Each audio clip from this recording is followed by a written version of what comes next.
말씀의 제목은 발의 등, 길에 비친 주의 말씀이란 제목으로 말씀을 나누겠습니다.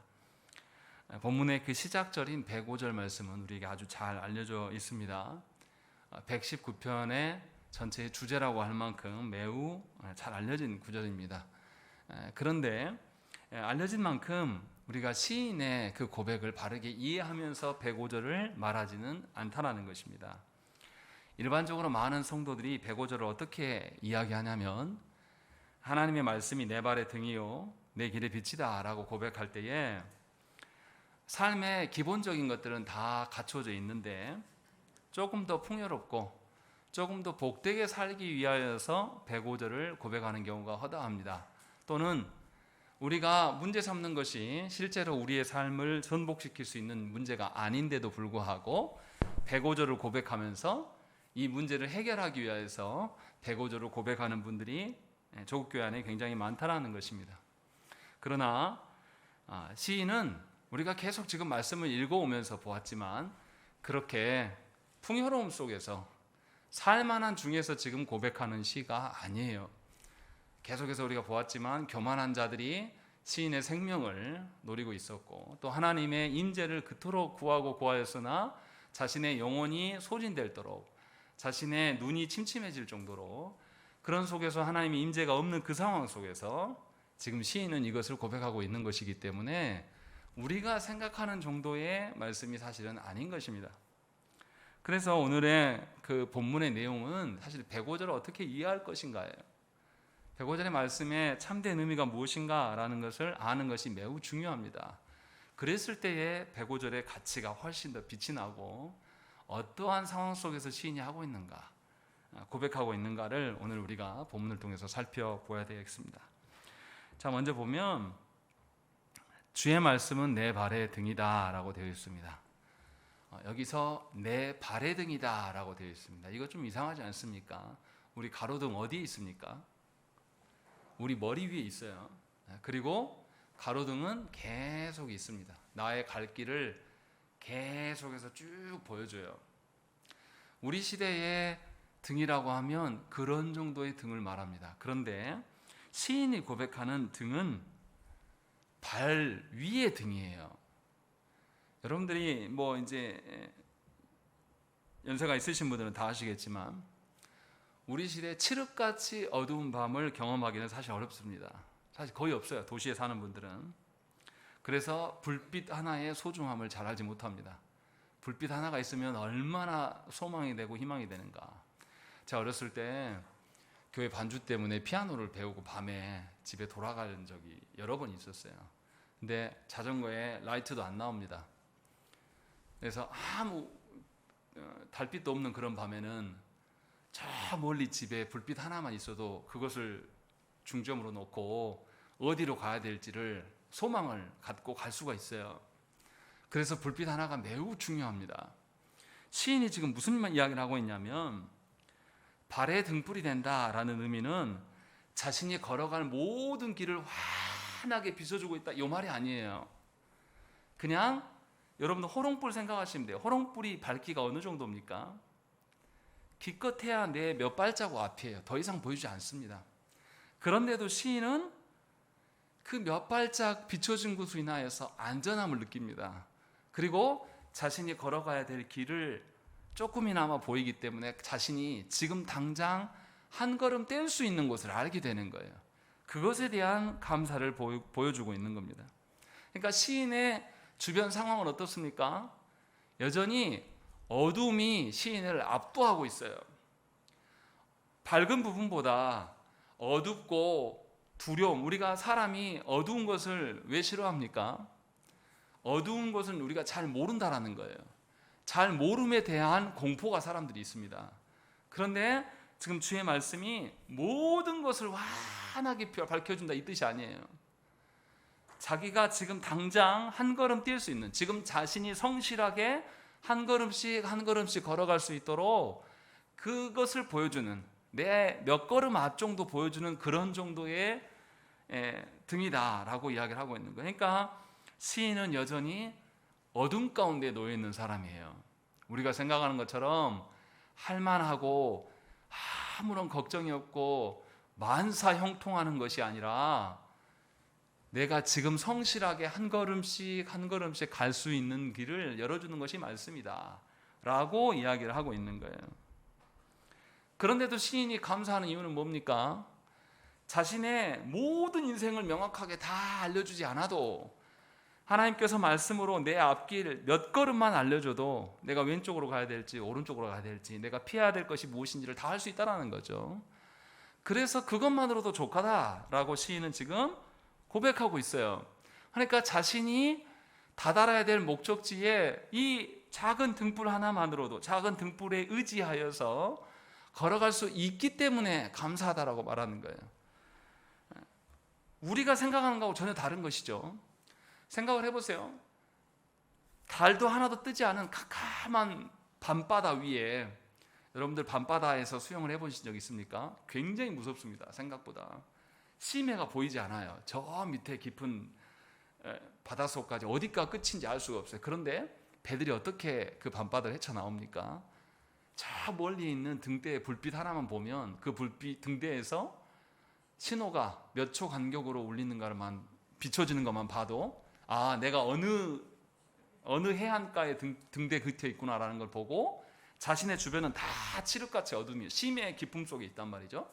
그런데도 그 등빛 하나로 인하여서 걸어갈 수 있는 거예요. 여기서 중요한 것은 뭐냐면 배는 여전히 어두움 한복판에 놓여 있는 것이고, 그런데 그 배가 갈 수 있었던 것은 저 멀리 있는 그 불빛 하나로 갈 수 있다라는 거죠. 마치 이것과 같다라는 거예요. 그러니까 시인의 인식이 어떤 거냐면 두 가지 인식이 있습니다. 자신을 둘러싸고 있는 세상에 대한 평가가 있는 것이고, 두 번째는 자기 자신에 대한 이해입니다. 첫 번째, 시인이 지금 자신을 둘러싸고 있는 삶의 정황들에 대한 평가가 어떤 것이냐면 밝은 곳이 아니라 어두운 곳이에요. 여전히 악인들이 가득한 곳이고 불의한 자들로 가득한 세상 속에 살고 있습니다. 우리는 불의한 일들을, 또 불의한 자들이 득세하는 것을 보면서 우리는 좌절하고 절망합니다. 그런데 시인은 그러한 어둠 속에 있다고 할지라도 말씀이 모든 악인들을 당장에 내 앞에서 모든 문제를 해결하지 않아도 하나님께서 인도하심 속으로 걸어갈 수 있는 등불이 되어주는 것 이 자체, 이것만으로 시인이 감사하고 있어요. 왜냐하면 하나님께서 인도하심 속에서 벗어나지 않을 수 있다라는 것이에요. 그런데 우리는 어떻습니까? 우리의 앞날이 예상돼야 돼요. 우리의 앞날이 실현 가능한 가능성이 확실해야지 우리는 한 걸음씩 걸어가려고 하는 그런 교만함을 갖고 있습니다. 우리의 젊은이들도 어떻습니까? 첫 시작부터 좋은 직장에 가기를 원하고, 우리 부모들도 자녀들에게 그런 곳으로 네가 가라, 아무도 예측할 수 없는 그 길 걸어가지 말고 확실하고 안정된 길을 가라고 계속 우리는 재촉합니다. 그래서 우리 젊은이들 어떻습니까? 흔히 말하는 3D 직종에 가지 않는 거예요. 그거 누가 만든 겁니까? 바로 우리가 만든 거예요. 우리가 그렇게 계속 교육하고 종용했습니다. 그래서 우리 자녀들이 힘들고 어려운 일 나가지 않아요. 안정되고 훤히 보이는 그 길로만 가기를 원하는 것이 우리의 세태예요. 그래서 우리 젊은이들은 하나님이 주시는 자그마한 소망으로 만족하지 않습니다.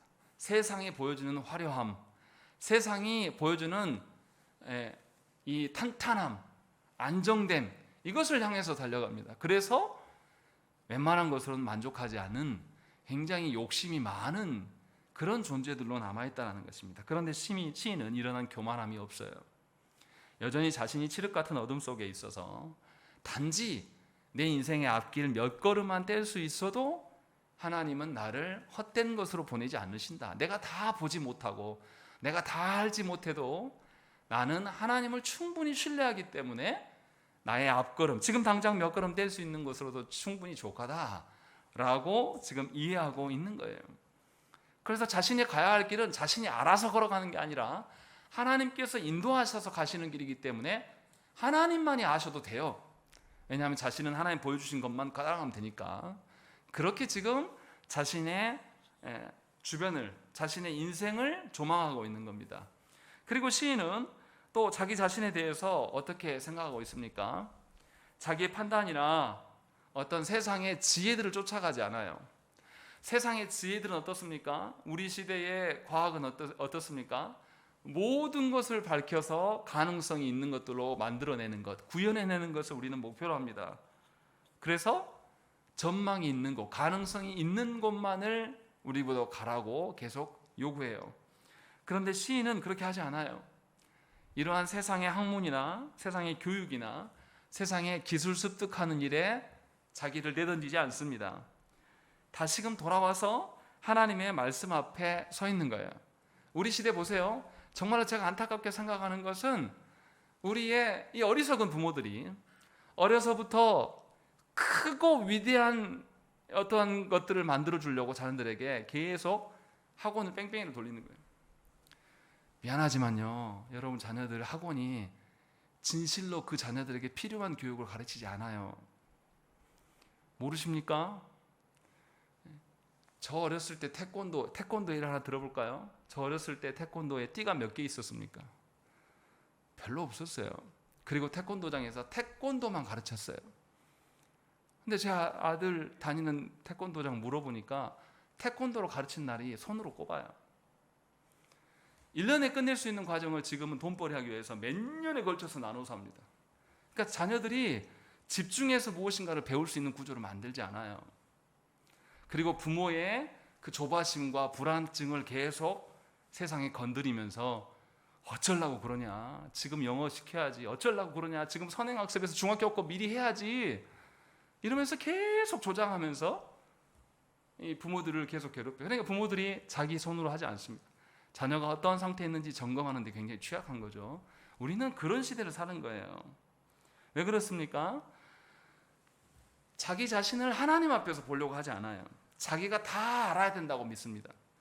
자기가 다 점검해서 우리의 앞길을 다 조망해낼 수 있다라고 우리는 믿어요. 그렇기 때문에 분명히 가능성을 타진해 봐야 되고, 그것이 있을 때에만 우리는 한 걸음씩 뗄 수가 있는 겁니다. 그래서 힘이 있고 예측 가능하고 화려하고 지속적인 것을 찾아서 우리가 전망하면서 나아가는 거예요. 그런데 시인은 그렇게 하지 않습니다. 자신의 판단이 무능하기 때문에 자신의 어떠함으로 인하여서 앞길을 볼 수가 없어요. 그래서 하나님을 신뢰하는 것 하나만으로 지금 당장 앞길이 훤히 뚫리고 보이지 않아도 괜찮아요. 인생을 돌아가도 괜찮습니다. 하나님 말씀 주심으로 인하여서 한 걸음 한 걸음 뗄 수 있는 것으로 족한 자기 자신을 그렇게 인정하고 있는 거예요. 세상이 말하는 것처럼 힘이 있고 능력이 있어서 스스로 독립할 수 있고 스스로 설 수 있는 그런 존재로 자기를 보지 않아요.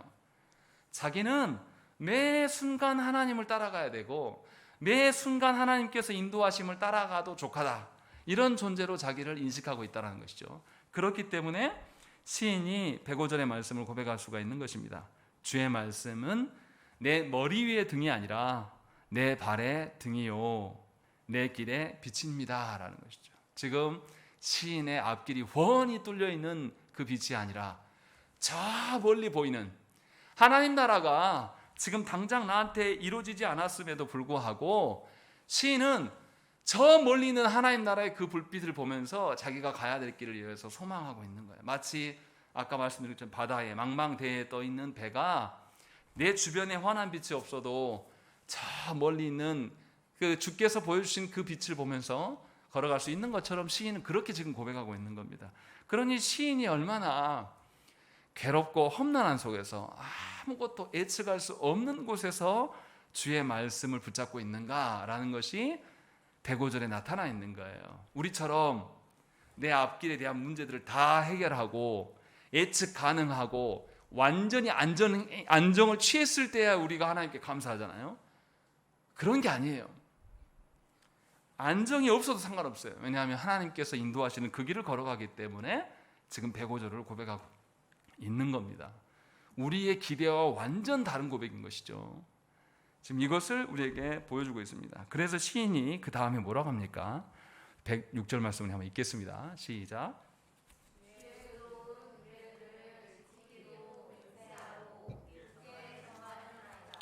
여기에 보시면 주의 의로운 규례들을 지키기로 맹세하고 굳게 정하였습니다 라고 하는 것이죠. 앞에서는 주의 말씀이라고 했는데 106절에서는 주의 의로운 규례들, 법칙들 이렇게 이야기를 합니다.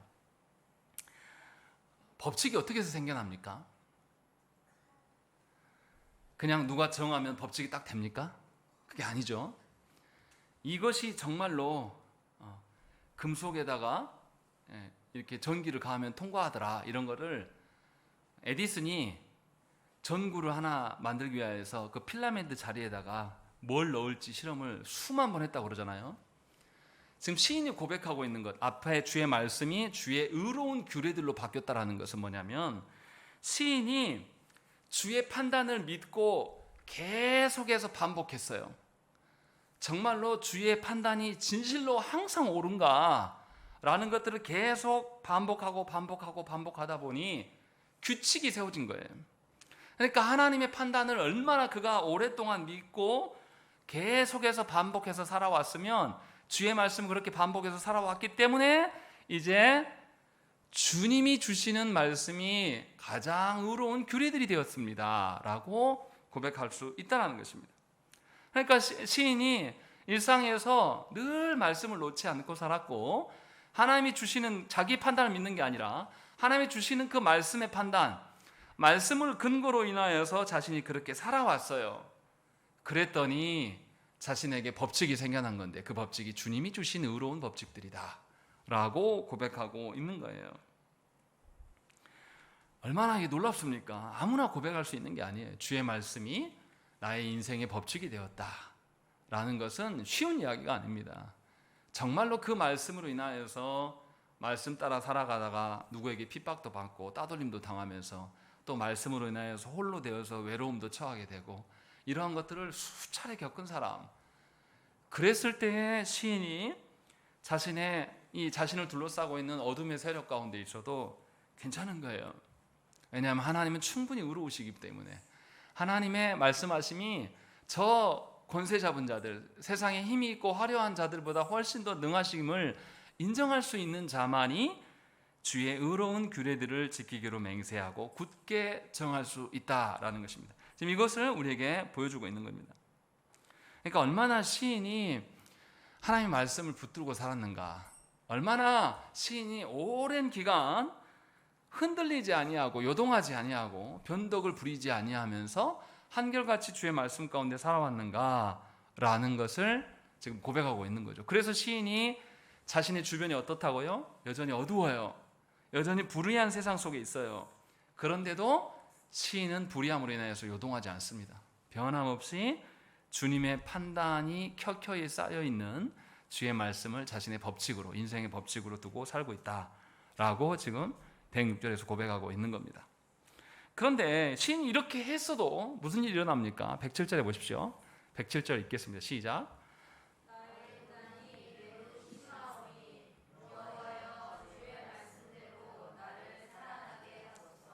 앞전에 시인이 앞전에서도 고백했는데 자기가 죽게 됐다, 하나님 말씀으로 나를 살려주십시오, 이 고백을 했었는데 또다시 그 이야기가 나옵니다. 나의 고난이 매우 심하오니 여호와여 주의 말씀대로 나를 살아나게 하소서, 소생케 하여 주시옵소서 라고 구하고 있어요. 여러분 같으면 말씀을 붙들고 살고 살았는데 죽을 지경이 되었어요. 여러분들 이해가 되십니까? 우리는 이런 거 이해 안 합니다. 이해할 수도 없어요. 의인이 고난을 당한다고? 이거 가능한 말이야? 하면서 굉장히 싫어합니다. 그래서 조국견에서 욥기서를 해석할 줄 몰라요. 우리가 욥의 그 의인이 고난 당함에 대해서 우리는 분노합니다. 왜냐하면 우리는 하나님의 판단대로 산 사람들이 아니거든요. 자기 중심적으로 신앙생활을 해왔던 사람들은 의인이 고난받는 것에 대해서 이해할 수가 없습니다. 그러나 하나님 앞에서 하나님의 판단을 근거하여서 살아온 사람들은 의인이 고난받음이 충분히 이해가 돼요. 무슨 말씀입니까? 지금 시인이 하나님 앞에서, 우리가 전전주에 봤었죠, 하나님의 그 창조하심을 봤어요.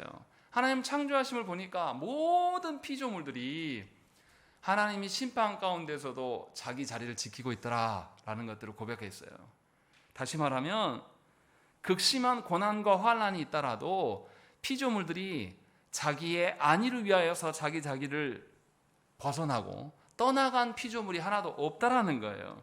그런데 누구는 그렇게 한다? 사람은 자신이 판단했을 때 위험한 상황이고 하나님의 심판이 있다 할지라도 피할 수 있다라고 믿어요. 그래서 사람들은 계속해서 자기 지혜에 의지하여서 최후의 심판날을 피하는 것들을 상상합니다. 그래서 우리가 아는 영화들 많이 있지 않습니까? 지금 최근에 뉴스에 보니까 그것도 나왔더라고요. 소행성이 지구를 부딪히게 되면 지구가 위험에 빠지니까 미국에서 인공위성을 쏴가지고 소행성에다 딱 맞췄어요. 그래서 성공했단 말이에요. 그래서 이제 핵미사일을 쏴서 지구를 지킬 수 있다라는 것을 지금 실험해 하고 있어요. 사람이 그래요.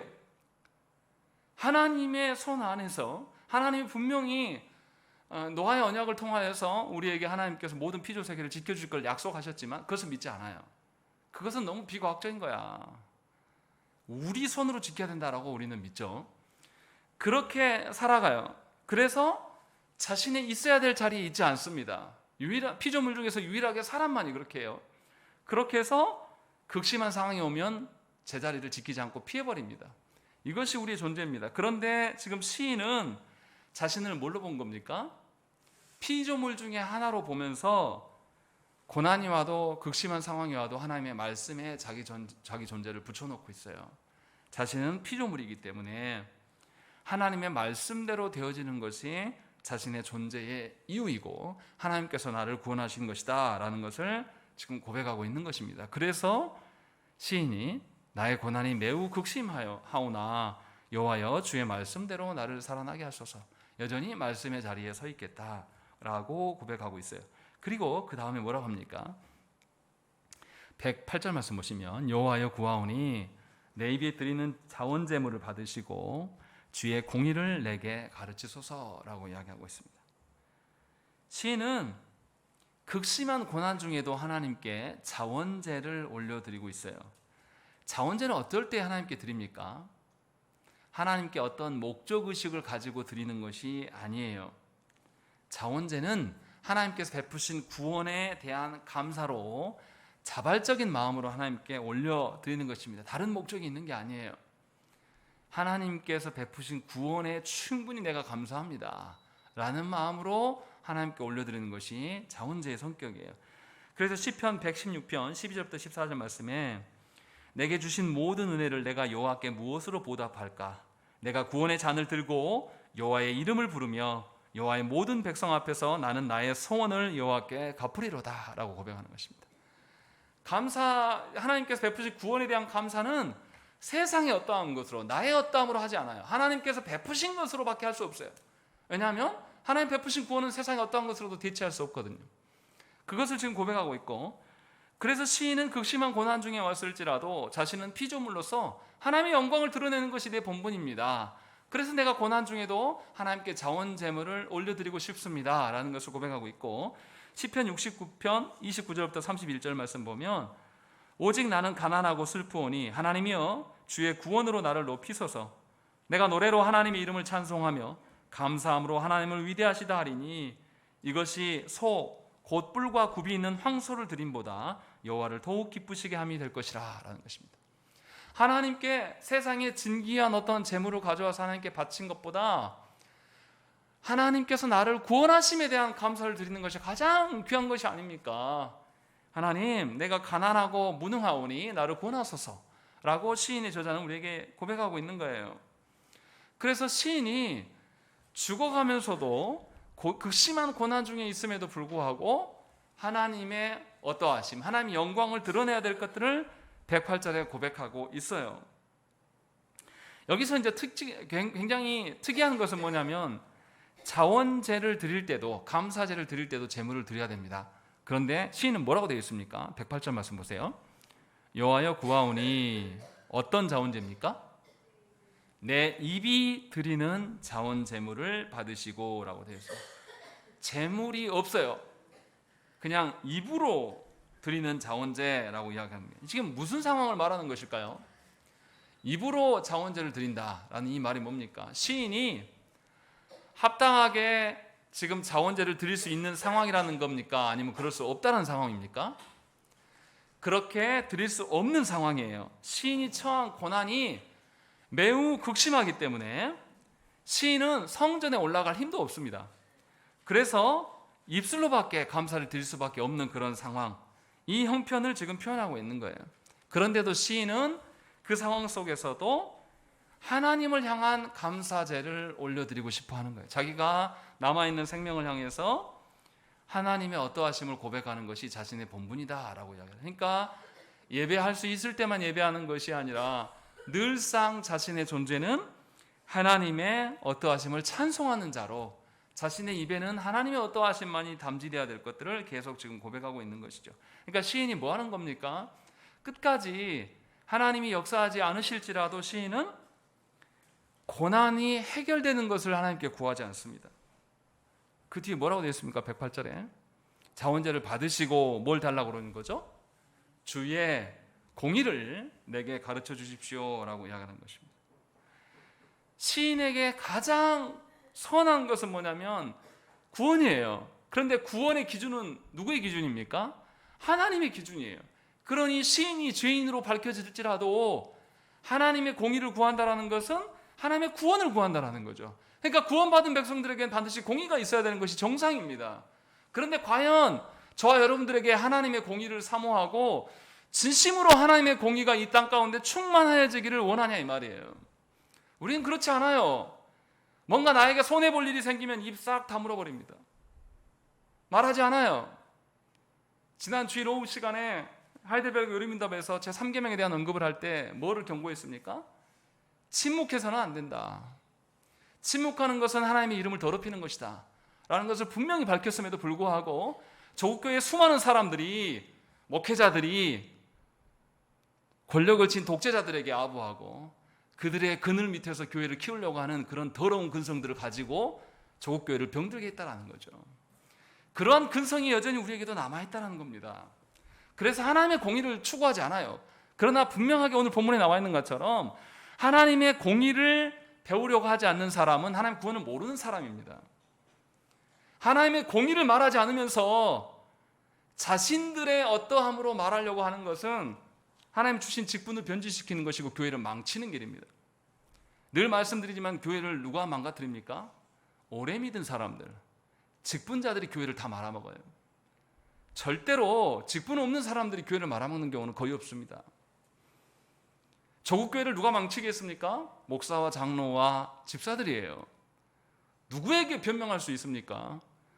그 직분자들만이라도 하나님의 공의로 인하여서 자신이 손해보고 사람들한테 외면당할지라도, 자신의 직분이 없어질지라도 하나님의 공의를 위하여서 자신을 내던졌다라면 조국교회가 왜 이 모양입니까? 그럴 수 없는 거죠. 그러나 시인은 계속 고난 중에 있어요. 하나님의 구원이 보이지 않는데도 자기의 생명, 남은 생명에서 진정으로 하나님께 자원제, 구원의 감사를 고백하고 싶고 공의를 배워 가르쳐 주십시오 라고 지금 계속 고백하고 있는 겁니다. 정리하면 뭡니까? 시인이 지금 우리에게 무슨 말을 하고 있는 겁니까? 하나님의 어떠하심을 찬양하는 것, 하나님의 이름을 찬양하는 것에 가장 큰 복이 뭡니까?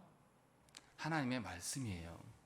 우리는 하나님을 찬양하면서 뭐를 요구합니까? 또 다른 이 땅의 복을 요구해요. 그러나 성경에서 말하는 것은 하나님을 찬양하는 목적은 오직 하나님이어만 돼야 돼요. 하나님 외에 다른 것을 구하면 안 돼요. 그래서 찬양하는 자는 하나님의 어떠하심을 받는 거, 그게 뭡니까? 바로 말씀이에요. 그래서 말씀을 통해서 하나님이 누구이신지를 깨닫고 구원이 뭔지를 깨닫는 사람만이 하나님을 찬양할 수가 있는데, 하나님을 찬양하고 나니 또다시 하나님의 말씀을 주셨어요. 이 주신 말씀은 처음 주셨던 말씀과 깊이와 크기와 넓이가 달라요. 훨씬 더 하나님을 향한 신뢰와 하나님을 향한 깊은 교제함이 드러나는 말씀이에요. 그래서 하나님을 사랑하게 됩니다. 그런 사람이야말로 고난 중에도 요동하지 않으면서 하나님의 공의를 말할 수 있고 하나님의 공의가 이 땅 가운데 세워지기를 원할 수가 있다. 이 이야기를 지금 시인이 우리에게 이야기를 하고 있는 거예요. 그러니 고난 중에서도 요동하지 않고 하나님께서 내 인생의 모든 길을 열어주시지 않아도 당장에 내가 지금 하나님과 교제하며 한 걸음 뗄 수 있는 것으로도 족할 수가 있는 것이 105절의 말씀이에요. 아무나 이 고백하는 게 아닙니다. 그런데 조국견에서 105절의 말씀을 죄송하지만 정말 아무나 말하고 다녀요. 이 의미를 전혀 알지도 못하면서 하나님의 공의를 추구하지도 않으면서 자기가 불변하지도 않고 요동하지도 않은 그런 상태가 아니면서도 얼마나 남용하는 구절입니까? 그런 의미가 아니에요. 분명하게 이러한 고백을 통하여서 하나님을 더욱더 깊이 알아가고 하나님을 신뢰하게 되는 것에 대한 감사를 지금 시인은 고백하고 있는 거예요. 자신이 지금 형편이 좋아졌다는 뜻이 아니에요. 성경에 바울과 실라가 나옵니다. 바울과 실라가 복음을 전하다 어떻게 합니까? 잡혀요. 그래서 두들겨 맞고 감옥에 갇힙니다. 그때 바울과 실라가 뭐 합니까? 옥중에서 찬양해요. 찬양하니까 하나님께서 어떻게 하십니까? 감옥문을 지진으로 인해서 열어놓으셔요. 그래서 바울과 실라가 도망합니까? 안 도망합니다. 거기에 머물러 있어요. 그때 무슨 일이 일어납니까? 그 간수장이 바울과 실라가 제수리 도망갔다 해서 죽으려고 해요. 그때 바울과 실라가 아니 우리 여기 있습니다 라고 말하면서 그 가정에 복음을 전해줍니다. 그리고 바울과 실라에게만 있었던 하나님의 신뢰함이 간수의 집안에도 있게 되고 그들이 함께 구원받는 역사가 일어나는 것입니다. 이것이 하나님께서 보여주시는 구원의 능력이에요. 말씀의 능력임을 우리에게 보여줍니다.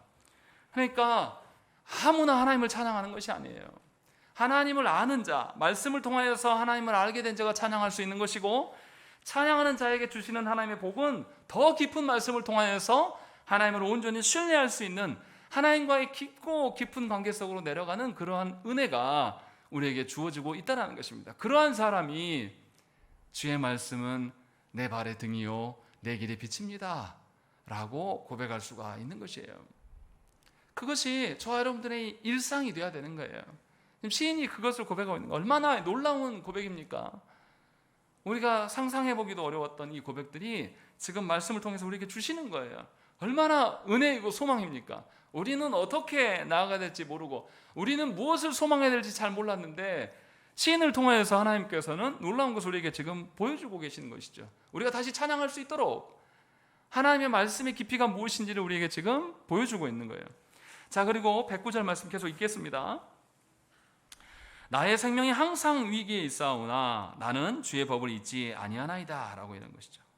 분명히 앞에서 108절까지 하나님을 찬양함으로 말미암아서 더 깊은 하나님과의 관계가 형성이 되었는데도 불구하고 하나님의 깊은 교제가 일어났는데도 시인의 상황이 좋아지지 않았어요.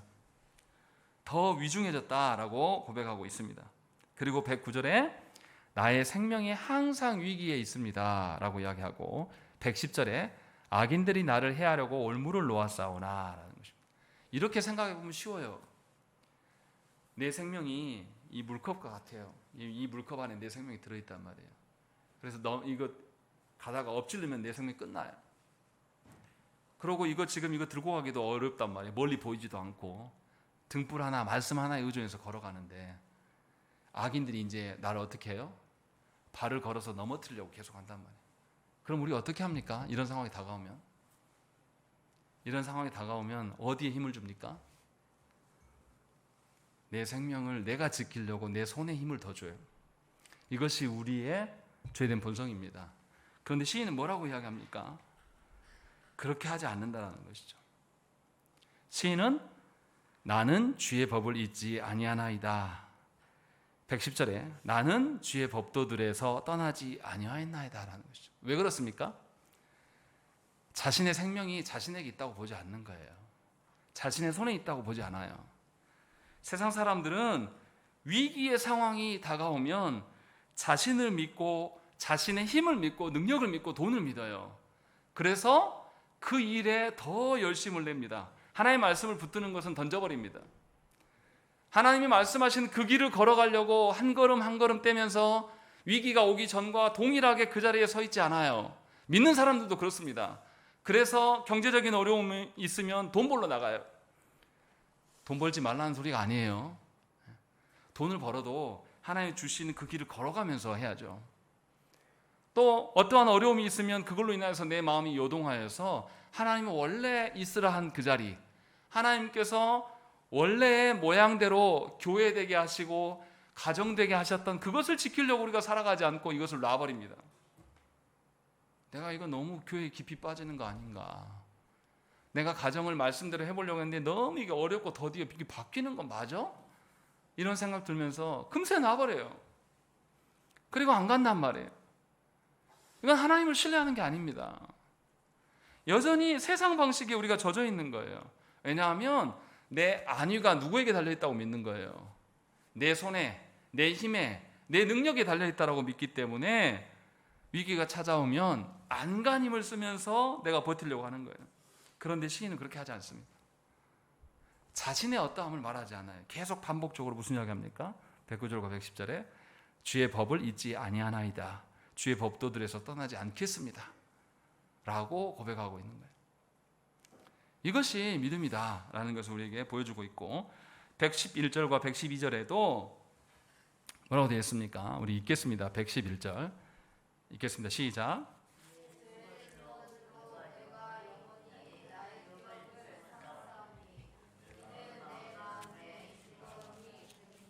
예, 시인의 상황이 좋아졌고 문제가 해결되었다는 말이 한마디도 없어요. 그런데 시인이 마지막에 무슨 고백하냐면 주의 증거들로 내가 영원히 나의 기업을 삼았습니다 라는 거죠. 시인이 바라고 소망하는 즐거움은 뭐라는 거죠? 하나님이 주신 기업, 하나님 주신 기업이 뭡니까? 하나님 나라로 자신의 소망을 삼고 있기 때문에 지금 내가 딛고 있는 이 땅이 어둡고 보이지 않고 악인들이 나를 올무로 넘어뜨리려고 해도 상관없어요. 이 땅에서 잠깐 넘어져도 괜찮아요. 왜냐하면 하나님 나라를 어디로 인도하실 것이니까. 저 하나님 나라로 인도하실 것이기 때문에 지금 당장 내가 딛고 있는 것이 하나님 나라가 아니어도 괜찮아요. 왜냐하면 지금 나에게 하나님께서 뭘 주시기 때문에, 말씀을 주시면서 내가 너를 그 본향 하나님 나라로 너를 이끌 것이다 라고 고백하고 있는 거예요. 그래서 아까 불렀던 찬양에서 어떻습니까? 지금 내가 있는 곳이 화려하다고 말하지 않아요. 우리가 말씀 전에 불렀던 찬양에서도 무슨 이야기예요? 저 강 건너 환한 빛 보고 저 찬란한 거 보니 내가 기쁘다, 그곳을 보면서 내가 지금 살아갈 수 있다라는 것을 계속 고백하고 있지 않습니까? 그것이 하나님 나라를 대하는 우리의 태도예요. 시인이 지금 그것을 하고 있는 겁니다. 그리고 112절에 뭐라고 합니까? 내가 주의 율례들을 영원히 행하려고 내 마음을 기울였나이다 라고 하는 것이죠. 자신의 마음이 어디 있기를 원하는 것이죠? 하나님이 주신 그곳에 있기를 원하는 거예요. 이 땅의 어떠함에 지금 내 발 주위와 내가 걸어갈 길이 환하고 화려해지고 안정되기를 원하는 그곳에 마음을 두는 게 아니에요. 이것은 세상을 내 마음속에 뿌리 내리게 하는 겁니다. 그러나 우리가 고백해야 될 것은 다른 게 아닙니다. 하나님께서 우리에게 무엇을 주기를 원하셨겠습니까? 잠깐 있다가 없어질 것들, 그런 걸 하나님 주시려고 우리를 말씀으로 부르셨겠습니까? 아니에요. 하나님은 영원한 변함없는 그 하나님 나라를 우리에게 주시려고 우리를 부르셨어요. 그러면 우리가 하나님 나라를 어디서 배고고 찾아야 되겠습니까? 하나님 외에는 없는 거예요. 하나님께 마음을 품고 하나님을 찬양한, 하나님 어떠하심을 아는 자만이 하나님이 말씀하신 그 하나님 나라를 조금이나마 보게 되고, 그것을 본 자만이 하나님을 찬양할 수가 있고, 그래서 하나님을 찬양하는 자만이 진심으로 하나님의 말씀이 그 사람의 즐거움과 기쁨이 될 수가 있다라고 시인은 우리에게 고백하고 있는 겁니다. 그래서 시인이 마지막에 여전히 문제가 해결됐다는 이야기가 안 나와요. 그런데 무슨 이야기가 나오냐면 영원한 것을 나의 기업으로 삼겠다, 그리고 내 마음이 온전히 하나님의 마음 가운데 있기를 원한다라는 것들을 계속 고백하고 있는 겁니다. 그러니까 우리의 마음에 뭐가 와야 되겠습니까? 영원한 것으로 채워지기를 하나님께 소망해야 돼요. 우리가 하나님 나라 가도 변함없이 하는 건 뭘까요? 하나님께 예배하고 하나님을 찬양하고 하나님께 기도하는 것은 변함없이 할 거예요. 그런데 하나님 나라 가서 더 이상 혈연관계 안 합니다. 더 이상 돈 버는 직업의 세계 하지 않아요. 더 이상 집 사고 좋은 집 하고 좋은 차 타고 이런 짓거리 안 합니다. 사람 관계에 막 맺으려고 더 이상 안 한다니까요. 그 나라, 하나님 나라 가면. 근데 왜 그런 것들에 모든 에너지를 쏟고 그것이 살 길이라고 조장하냐 이 말이에요. 하나님은 지금부터 우리에게 영원한 것들을 하라고 말씀하시는 거예요. 영원한 그 나라의 맛을 보면서 그것으로 요동하지 않고 눈물 흘리지 않고 살아가라고 우리를 부르신 거란 말이에요. 얼마나 감사한 일입니까? 여러분 자녀에게 잠깐 있다가 없어질 거 여러분들 주십니까? 여러분 자녀들이 직장이 한 3개월 일하다가 쫓겨나고 또 3개월 일하다가 쫓겨 이런 직장 가지면 좋겠어요? 누가 그런 부모가 세상에 어디 있습니까? 근데 우리보다 훨씬 크고 높으신 그 하나님께서 우리에게 무엇을 주시겠어요? 하나님께서 우리에게 무엇을 주시려고 하는지를 저와 여러분들이 이 밤에 하나님께 구해야 됩니다. 하나님이 주신 것에 우리의 귀가 뜨이고 하나님이 주신 것에 우리의 눈이 열리고 하나님이 주신 것, 그 하나님 나라를 진정으로 저와 여러분들의 기업으로 삼고 우리의 마음 중심이 그 영원한 곳에 있기를 하나님께 구하셔야 됩니다. 그러할 때 진정으로 우리가 요동하지 않는 시인이 지금 고백하는 105절의 말씀처럼 주의 말씀이 내 발의 등입니다. 내 길에 빛이 됩니다. 라는 것들을 진정으로 고백할 수가 있게 되는 거예요. 바라옵기는 진심으로 이 밤에 하나님의 부름 앞에 하나님이 주신 것들이 여러분의 마음 한복판에 한 중심 안에 세워지기를 정말로 축원합니다. 그래서 진실로 저희 안에 하나님의 그 어떠하심이 드러나게 하시고 하나님을 알지 못하는 자들에게 다른 어떠한 것, 나의 어떠함이 드러나는 것이 아니라 하나님의 말씀의 빛이 드러나기를, 그래서 그 사람에게도 주의 말씀이 그의 발의 길이 빛이요 등이요 그의 길에 빛이 될 수 있도록 그 일에 쓰임받는 저와 여러분 되시기를 간절히 축원합니다. 함께 기도하겠습니다.